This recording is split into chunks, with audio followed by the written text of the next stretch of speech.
Vincent Chaudel, bonjour. Bonjour. Vous êtes vice-président de Sport et Citoyenneté, qui est un think tank européen qui parle des enjeux sociétaux justement liés au sport. On peut aimer le sport, comme c'est le cas d'Anne Hidalgo, et être réservé donc sur l'opportunité d'une telle candidature. Vous comprenez cette position ? Oui, on peut comprendre toutes les positions, surtout à partir du moment où on est dans un contexte où les économies de la sphère publique, c'est-à-dire d'un État, mais aussi d'une ville comme Paris, sont assez complexes actuellement. Oui.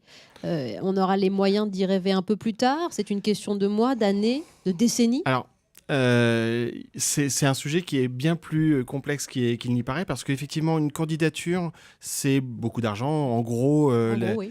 la candidature de Tokyo qui a remporté le droit d'organiser les JO de 2020, c'est un investissement de 95 millions d'euros, en gros. Donc, on voit que c'est quand même une somme que vous posez sur la table et vous n'avez aucune garantie qu'elle soit gagnante. Et puis, organiser les JO, c'est aussi d'autres investissements.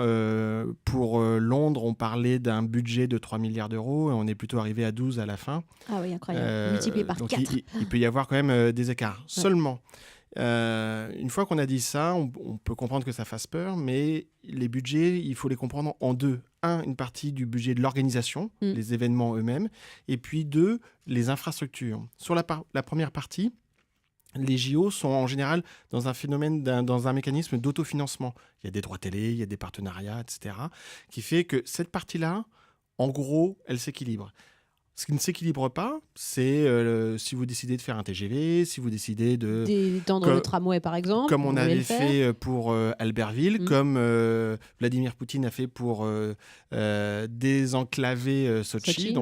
Donc là, on va au-delà de faire la piste de ski. On voit bien qu'on est sur une autre question. Et si on arrive sur le cas de Paris, excusez-moi, il y a déjà pas mal d'infrastructures existantes, ou celles qui n'existaient pas. Pour Paris 2012, je pense au Vélodrome de Saint-Quentin, aujourd'hui, elle existe. Alors ça, c'est intéressant. Vous avez donné pas mal d'exemples et beaucoup de chiffres également. 95 millions d'euros juste pour organiser une candidature et pour la soutenir. Voilà ce que ça coûterait déjà en moyenne à la ville de Paris. C'est donc beaucoup d'argent en jeu et beaucoup d'investissements à l'avenir.